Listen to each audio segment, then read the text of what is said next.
Perkenalkan, nama saya Jismawati, NIM D1 B1 20363. Saya mahasiswa ahli jenjang jurusan S1 Farmasi di Universitas Megariski Makassar.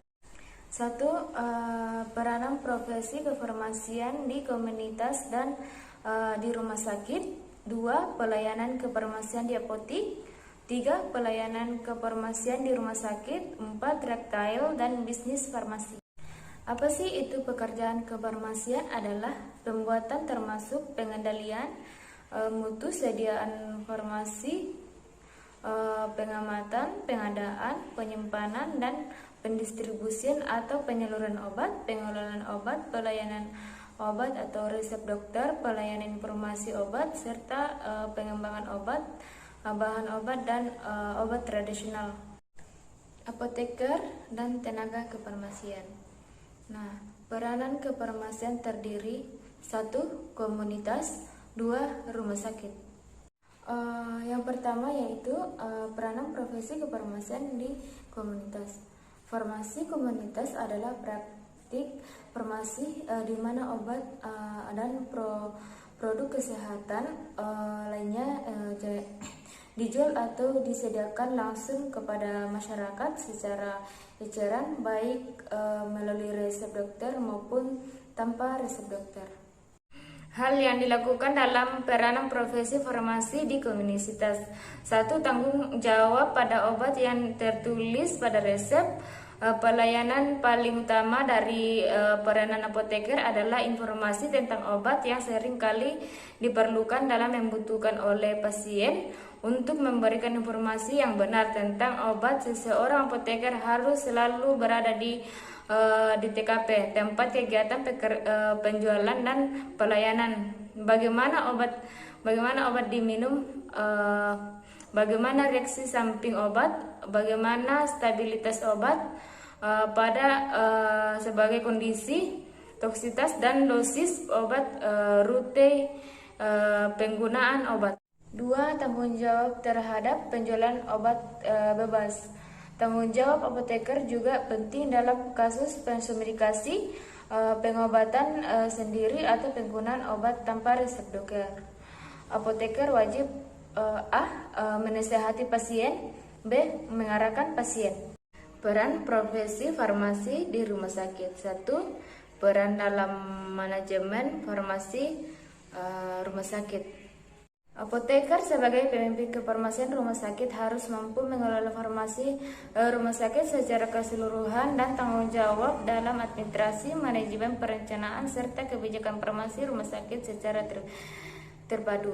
Anggaran biaya, kontrol kesediaan, pemeliharaan, catatan, dan pembuatan laporan untuk pemimpin rumah sakit.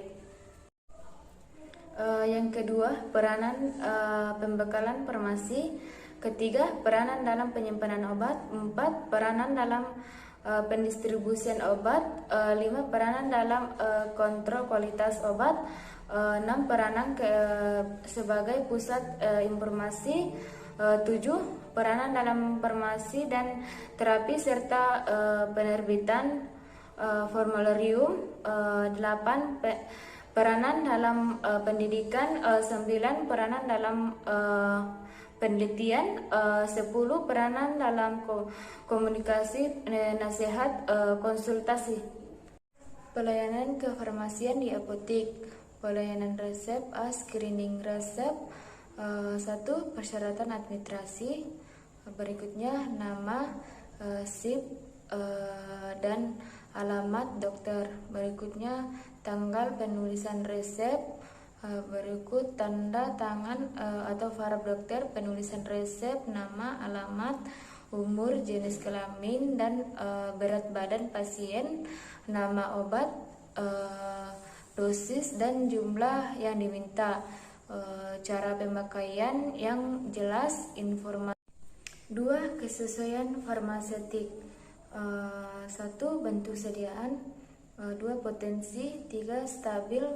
4. Inkompatibilitas. 5. Cara dan lama pemberian. 3. Pertimbangan klinik.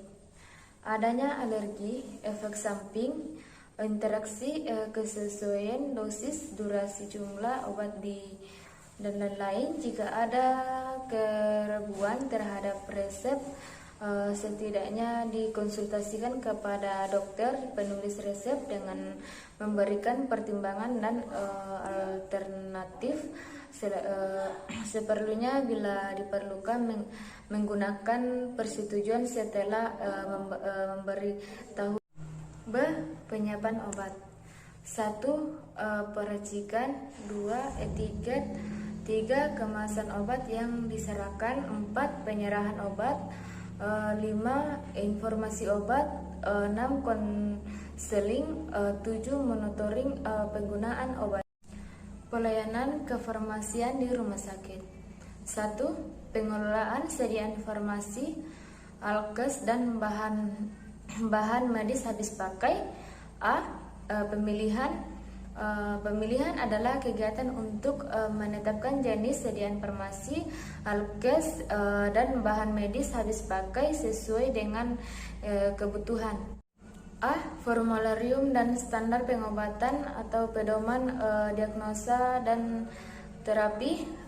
B. Standar sediaan farmasi, alkes, dan bahan medis habis pakai yang telah ditetapkan.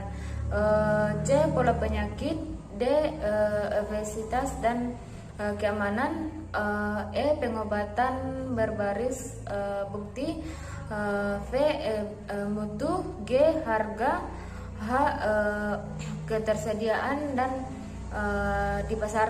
B. Perencanaan kebutuhan. C. Sumbangan atau dropping atau hibah. D. Penerimaan. E. Penyimpanan. V. Pendistribusian. G. Pemusnahan dan penarikan sediaan farmasi, alkes, dan bahan medis habis pakai. Administrasi harus dilakukan secara tertib dan kesinambungan untuk memudahkan penelusuran kegiatan yang sudah terlalu. 1. Pencatatan dan pelaporan. 2. Administrasi keuangan. 3. Administrasi penghapusan. Retail dan bisnis farmasi. Rencana bisnis apotik. Penyusunan rencana bisnis berdasarkan pada permasalahan yang dihadapi apotik saat ini, serta adaptasi terhadap aspek operasional, sumber daya manusia, pemasaran atau aspek keuangan yang sudah berjalan dan yang akan dikembangkan di apotik. Lokasi apotik. 1. Lokasi baru berada di pinggir jalan dan ruangan parkir memadai. 2. Ruangan usaha minimal berukuran 8x10 meter agar ruangan menyerahkan konsultasi obat secukup optimal. 3. Bebas dari ancaman banjir. Perizinan apotik. Proses perizinan apotik baik untuk pendirian apotik baru maupun izin apotik didasarkan pada keputusan Menteri Kesehatan. Bangunan apotik. Bangunan apotik memiliki ukuran 3,6x10 meter yang terdiri dari ruangan konsultasi apoteker, ruangan administrasi, ruangan penerima dan penyerahan resep, ruangan racikan, ruangan tunggu, dan lain-lain. Perlengkapan apotik. 1. Alat pembuatan, pengelolaan, dan peracikan obat serta alat-alat gelas dan timbangan. 2. Alat penyimpanan, pembekalan farmasi serta lemari dan rak penyimpanan obat, lemari penyimpanan narkotika dan psikotropika. 3. Etiket dan kertas perkamen.